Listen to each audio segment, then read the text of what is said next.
des responsables de votre parti LR, des militants, sont-ils aujourd'hui complaisants avec Éric Zemmour? Ah oui, bien sûr. C'est surtout certains cadres qui sont particulièrement complaisants avec certains. Est complaisant avec Zemmour? Vous avez un certain nombre de parlementaires, et en ce qui concerne, et dans le Sud notamment, certains maires, et un des candidats à la présidence du mouvement, qui dit... Éric Ciotti. Éric Ciotti, qui dit très clairement qu'entre M. Macron et M. Zemmour, il voterait M. Zemmour. Et quand vous voyez que M. Zemmour dit que Mme Le Pen est de gauche, on se dit que là, quel est le niveau de la dérive? Et donc, c'est une dérive à l'intérieur de ma famille politique que je combats. Vous combattez cette dérive, vous la condamnez, cette dérive. Éric Ciotti préside la commission d'investiture chez LR, investiture aux législatives notamment. Alors, que demandez-vous? Je demande, d'abord, je salue le travail de Christian Jacob qui a su organiser ça, et donc c'est une première chose. C'est-à-dire le congrès, la façon dont ça se passe, même s'il y a certaines choses sur lesquelles je suis pas d'accord, en tout cas, il a réussi à faire revenir tout le monde à la maison.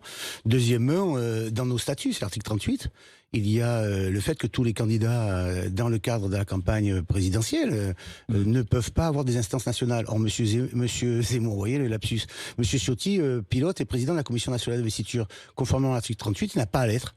Donc j'ai écrit à Monsieur Jacob pour lui demander d'enlever pendant la durée de la campagne Monsieur Zemmour qui se sert de sa fonction. Monsieur Ciotti. Monsieur Ciotti qui se sert de sa... Décidément, hein. Oui, mais enfin c'est bonnet blanc et blanc bonnet, donc tout ça... Bonnet blanc et blanc bonnet. Écoutez, il a fait campagne contre moi au régional. Oui. Il dit aujourd'hui qu'il est proche de Monsieur Zemmour plus que de Monsieur Macron. Ses propos dans le cadre de sa campagne sur le fond et sur le thème ne correspondent en rien à l'héritage de notre famille politique, à ce que nous avons fabriqué. De Gaulle, Chirac, Sarkozy, Seguin. On est dans une logique de la droite RPR. J'étais membre fondateur de l'UMP, de LR.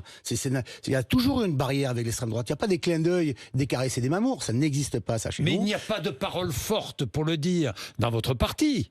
Est-ce qu'il y a quelqu'un qui aujourd'hui dans votre parti, LR, prend la parole pour dire « Nous n'avons rien à voir avec Éric Zemmour » ? Monsieur Jacob l'a dit, Monsieur Barouin l'a dit, Monsieur Jacob, il a dit que Monsieur Larcher aussi. Il a dit qu'Éric Zemmour n'était ni raciste ni d'extrême droite. Oui, mais il a dit que ça ne correspondait pas à nos valeurs politiques. Donc, en tout cas, peut-être les paroles sont pas suffisamment fortes. Peut-être. En tout cas, pour cela, moi, je suis membre du bureau politique. Je suis élu président de la région Provence-Alpes-Côte d'Azur sur ma colonne politique qui est LR avec les bras rassemblés. Je fais le premier score de droite en France avec 57% des voix. Et je vous dis que je ne veux pas de cette droite, qui est une droite qui nous amène au désastre. Monsieur Ciotti a même dit que j'allais perdre avec le déshonneur dans le... Mais c'est pas ça. C'est eux qui nous amènent à la défaite, comme nous l'avons fait avec Monsieur Bellamy aux européennes, où nous avons perdu avec le déshonneur. C'est une droite qui se rétrécit, qui s'affaiblit et qui nous amène à 8%. Le parti, donc ce n'est pas ma droite en tout cas, doit-il affirmer publiquement qu'il n'appellera jamais à voter Éric Zemmour? Chacun fait ce qu'il veut dans notre parti, ça c'est la liberté quand même. En tout cas, je fais partie de ceux qui n'appelleront jamais à voter pour M. Zemmour.